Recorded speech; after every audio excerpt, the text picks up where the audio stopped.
ఇదే ఫీలింగ్ ఉంటుంది సహజంగా. కాబట్టి అసంతృప్తితో ఉండేటటువంటి వాళ్ళు కూడా ఉండొచ్చును.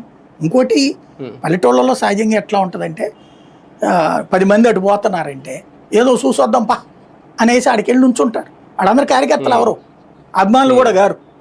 చూద్దాం ఏందో జగన్కి ఎట్టొస్తున్నాడో చూద్దాం. పల్లెటూళ్ళలో అదొక ఫీలింగ్ ఉంటుంది. తెలుగుదేశం జనసేన వాళ్ళు కూడా ఎట్టున్నారు ఆడికి జనం వచ్చారు లేదో చూద్దాం పా, లేకపోతే వీళ్ళు రేపు పొద్దున్న డబ్బాలు కొడతారు అని చెప్పేసి వీళ్ళు చూద్దామని వచ్చి అక్కడ వీళ్ళ సంఖ్య కూడా పెరుగుతుంది. పల్లెటూళ్ళలో సహజసిద్ధమైన లక్షణం అది. వాళ్ళందరూ వచ్చిన వాళ్ళందరూ చూస్తానికి వచ్చిన వాళ్ళందరూ ఈయన కోట్లేస్తారని కూడా ఉండదు అక్కడ. కాబట్టి అన్ని రకాలు ఉంటాయి అక్కడ.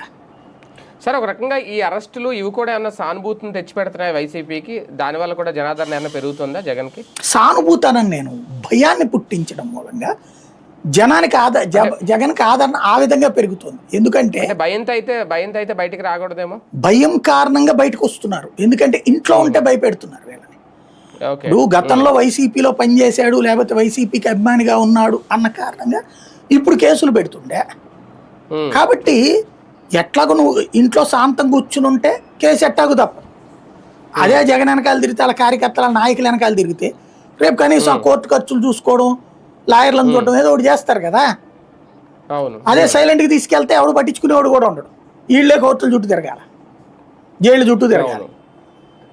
చెప్పాను కదా, జగన్కి 6 నెలల ముందు నుంచి చాలా మంది దూరం అయ్యారు, కేడరు నాయకులు.